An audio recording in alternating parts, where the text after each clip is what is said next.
बिस्मिल्लाहिर्रहमानिर्रहीम। अज़ीज़ तलबा व तालिबात, अस्सलामु अलैकुम। आज हम हक़ीक़ी अदाद टॉपिक के मॉडल पेपर्स में पूछे गए सवालों को हल करेंगे। साथ ही साथ हम इस टॉपिक से पूछे जाने वाले सवालात और मार्क्स को नज़र में रखते हुए आसान तरीके से समझने की कोशिश करेंगे। तो लीजिए स्टार्ट करते हैं। सबसे पहले यहाँ पर इस टॉपिक में जो कि सवालात आते हैं, एक सवाल पूछा जाता है 1 मार्क्स के लिए और एक सवाल पूछा जाता है 2 मार्क्स के लिए, यानी कुल ये टॉपिक जो है 3 मार्क्स के लिए काफ़ी इम्पोर्टेंट होता है। तो लीजिए यहाँ पर पहला सवाल फर्स्ट मॉडल पेपर में पूछा गया पहला सवाल, जो कि 3 और 5 का आद्य अज़म होता है। देखिए यहाँ पर 2 अदाद दिए गए हैं 3 और 5, और यहाँ पर हमें आद्य अज़म मालूम करना है। आद्य अज़म का मतलब होता है एचसीएफ यानी हाईएस्ट कॉमन फैक्टर। पूछ रहा है कि इन दोनों अदाद में सबसे बड़ा मुश्तरक जुज़ ज़रबी कौन सा है। देखिए अगर 5 दिया गया है तो इसका जो हासिल ज़रब होगा 5 ज़रब 1, और 3 दिया गया है तो 3 ज़रब 1 होगा। अब इन दोनों में जो एचसीएफ यानी मुश्तरक जो होगा, सबसे बड़ा मुश्तरक जो कि 1 है, ठीक है, तो इसका मुश्तरक जुज़ ज़रबी यानी आद्य अज़म जो है, जो कि क्या होगा 1 होगा। तो इसलिए इसका सही जवाब है 1, ठीक है। और साथ ही साथ अगर पूछा जाता एलसीएम यानी जुज़ाफ़ अक़ल अगर पूछा जाता, तो हमें जुज़ाफ़ अक़ल के लिए 5 और 3 इन दोनों का मुश्तरक और गैर मुश्तरक इन दोनों को हमें लेना होगा। यानी 5 जो कि 5 ज़रब 1 होगा 5 के लिए, 3 के लिए 3 ज़रब 1 होगा। तो एलसीएम यानी जुज़ाफ़ अक़ल इसमें क्या होगा 1 ज़रब सबसे पहले मुश्तरक, और फिर हमें 5 और 3 को भी ज़रब करना होगा, यानी गैर मुश्तरक अदाद को भी हमें लेना होगा।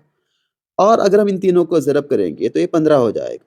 तो इसलिए एलसीएम इसका जो है ये 15 होगा, ठीक है। आगे बढ़ते हैं। यहाँ पर अगला सवाल कि हिसाब का बुनियादी मसला बयान करें। सबसे पहले इसे समझने की कोशिश करेंगे। हिसाब का बुनियादी मसला कहता है कि हर मुरक्कब अदद को मुफरद अदाद के हासिल ज़रब की शक्ल में ज़ाहिर किया जा सकता है। मिसाल के तौर पर मुरक्कब अदद जो कि 6 है समझिए। अब 6 को हम 2 ज़रब 3 भी लिखा जा सकता है, और इसमें ये जो मुफरद अदाद हैं 2, 3 या फिर कोई और, ये तरतीब में मुख्तलिफ होते हैं। यही हिसाब का बुनियादी मसला कहलाता है। तो लीजिए इसे लिखते हैं। हर मुरक्कब अदद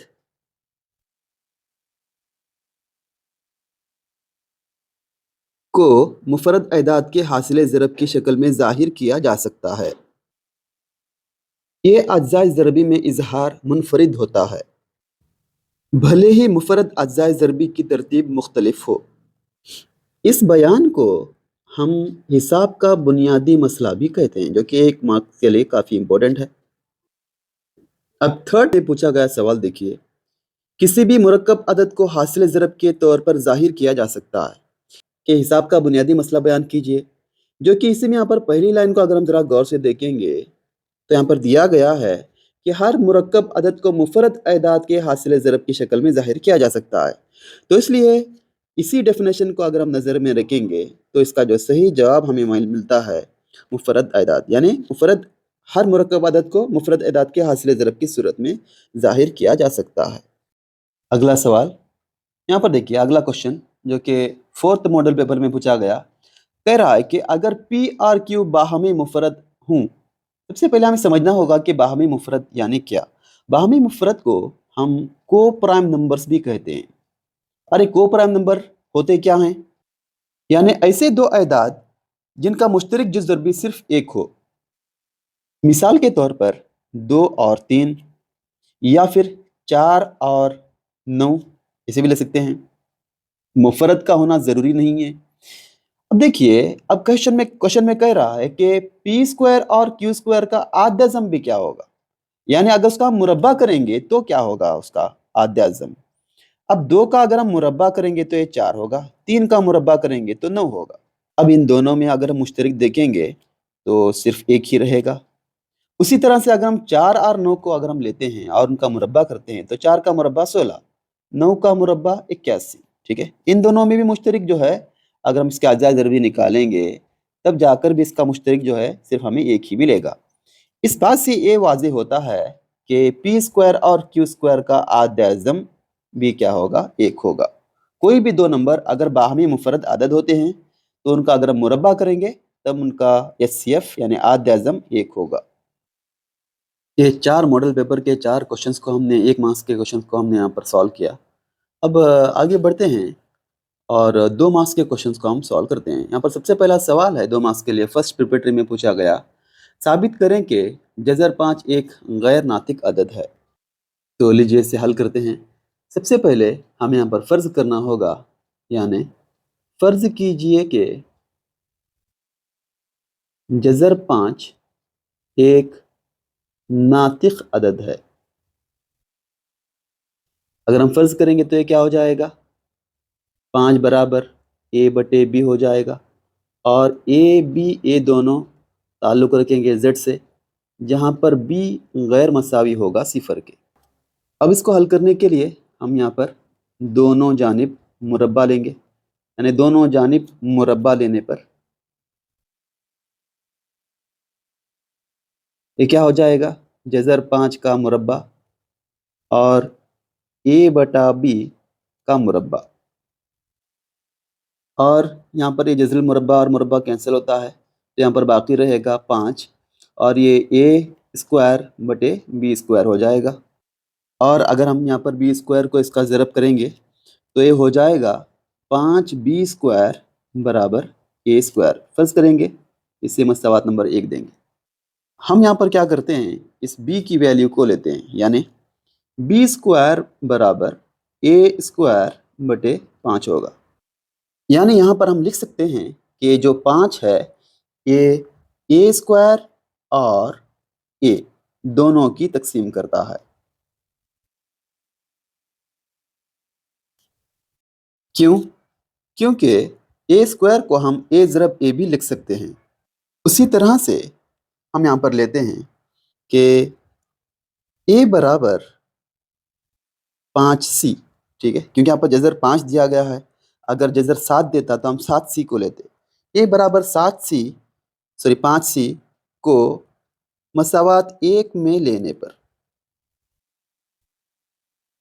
मसावात 1 जो कि यहाँ पर मौजूद है, ठीक है, यहाँ पर जो a है यहाँ पर हम क्या लेंगे, 5c को लेंगे। तो ये क्या हो जाएगा, ये 5b स्क्वायर ये ऐसा ही रहेगा अपनी जगह पर, लेकिन a की जगह पर 5c हो जाएगा। स्क्वायर होने की वजह से यहाँ पर ब्रैकेट लेंगे और होल स्क्वायर देंगे। और अगर हम इससे सॉल्व करते हैं तो ये 5b स्क्वायर बराबर ये 5 का मुरब्बा 25 और ये c का मुरब्बा c स्क्वायर हो जाएगा। यानी ये c स्क्वायर बराबर ये 5b स्क्वायर बटे 25 हो जाएगा। यहाँ पर हम 5 और 25 को तकसीम कर सकते हैं तो ये 5 होगा, यानी ये c स्क्वायर बराबर b स्क्वायर बटे 5 होगा। जब a स्क्वायर बटे 5 था तो हमने लिखा यहाँ पर कि 5a स्क्वायर और a दोनों की तकसीम करता है। अब हम यहाँ पर b स्क्वायर बटे 5 है तो यहाँ पर हम लिख सकते हैं कि 5b स्क्वायर और b दोनों की तकसीम करता है।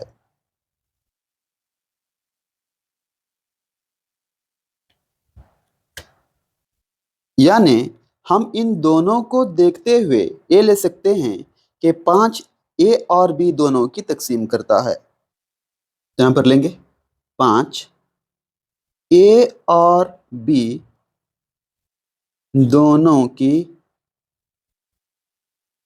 तकसीम करता है, लेकिन ये फ़र्ज़ करदा अदद के ख़िलाफ़ है। तो यहाँ पर हम ले सकते हैं ये फ़र्ज़ करदा अदद के तज़ाद है, इसलिए जो दिया गया था जज़र 5 एक गैर नातिक अदद है। ये इस तरह से हम लिख सकते हैं, ठीक है। तो आगे बढ़ते हैं। नेक्स्ट क्वेश्चन, साबित करें कि 2 जमा जज़र 5 एक गैर नातिक अदद है, ठीक है। यहाँ पर लेते हैं, सबसे पहले फ़र्ज़ करना होगा। फ़र्ज़ कीजिए कि 2 जमा जज़र 5 एक नातिक अदद है। تو یہ کیا ہو جائے گا؟ 2 جمع جذر 5 برابر ناطق ہونے کی وجہ سے اے بٹا بی ہو جائے گا، جہاں پر اے بی اے دونوں تعلق رکھیں گے زد سے، اور یہ جو بی ہے یہ غیر مساوی ہوگا صفر کے۔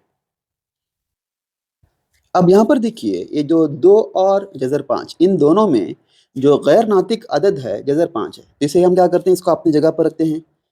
تو جذر 5 برابر اے بٹا بی ہو جائے گا، تو یہ جمع 2 نفی 2 ہو جائے گا، یعنی اے بٹا بی،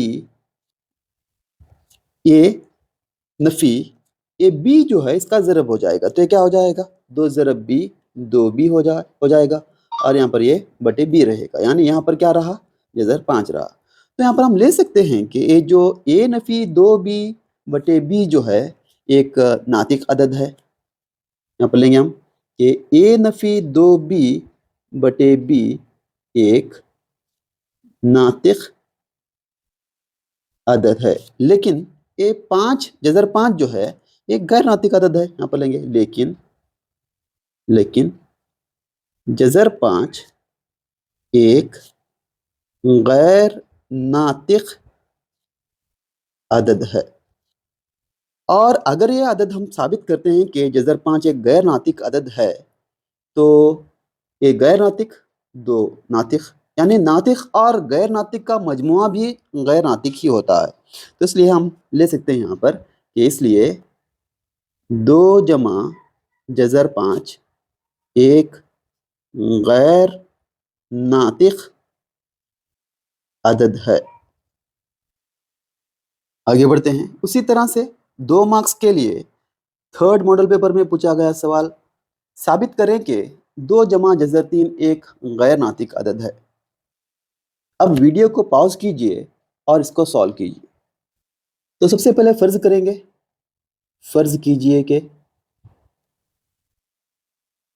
2 جمع جذر 3 ایک ناطق عدد ہے، تو یہ کیا ہو جائے گا، 2 جمع جذر 3 برابر اے بٹا بی لیں گے، اور یہ اے بی تعلق رکھے گا زد سے، جہاں پر بی غیر مساوی ہوگا صفر کے۔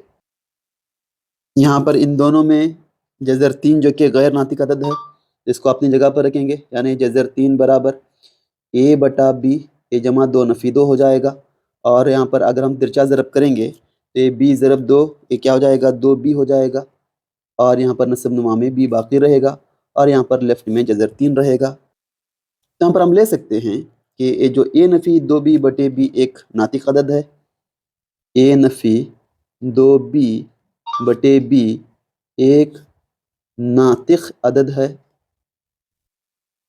مگر یہ جو جذر 3 ہے ایک غیر ناطق عدد، مگر جذر 3 ایک غیر ناطق عدد ہے،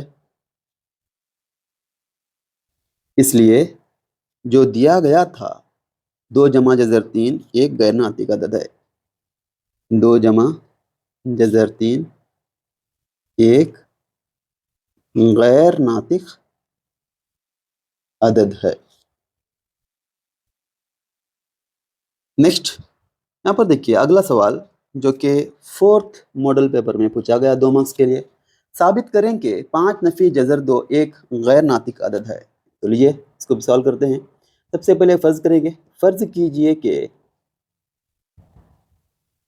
5 نفی جذر 2 ایک ناطق عدد ہے، یعنی 5 نفی جذر 2 برابر اے بٹا بی لیں گے، جہاں پر اے بی یہ تعلق رکھے گا زد سے، اور بی غیر مساوی ہوں گے صفر کے۔ اب یہاں پر دیکھیے جو غیر ناطق عدد ہے یہ منفی میں ہے، جو بھی غیر ناطق عدد ہوگا اس کو اپنی جگہ پر رکھیں گے، یعنی اس نفی جذر 2 کو اپنی جگہ پر رکھیں گے، تو کیا ہو جائے گا، اے بٹا بی نفی یہ جو جمع 5 تھا نفی 5 ہو جائے گا، یعنی اے نفی اے 5 ضرب بی 5 بی ہو جائے گا بٹے بی، اور یہاں پر اے جذر 2۔ یعنی ہم لے سکتے ہیں کہ اے نفی 5b بٹے b ایک ناطق عدد ہے، مگر جو نفی جذر 2 ہے ایک غیر ناطق عدد ہے۔ اس لیے جو دیا گیا تھا 5 نفی جذر 2، 5 نفی جذر 2 ایک غیر ناطق عدد ہے۔ تو یہاں پر ہم نے بلو پرنٹ کے حساب سے ماڈل پیپرز کے کوشچنز کو سالو کیا۔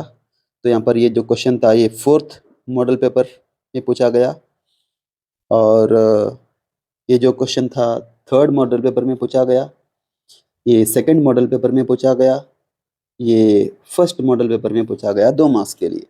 اسی طرح سے 1 مارکس کے لیے یہ 4تھ ماڈل پیپر میں پوچھا گیا، یہ 3rd ماڈل پیپر میں پوچھا گیا، یہ 2nd ماڈل پیپر میں پوچھا گیا، اور یہ 1st ماڈل پیپر میں پوچھا گیا، اور بہرحال یہ ٹوٹل 3 مارکس کا ہو گیا۔ ٹھیک ہے، مجھے امید ہے کہ آج کا یہ ویڈیو آپ کو پسند آ گیا ہوگا۔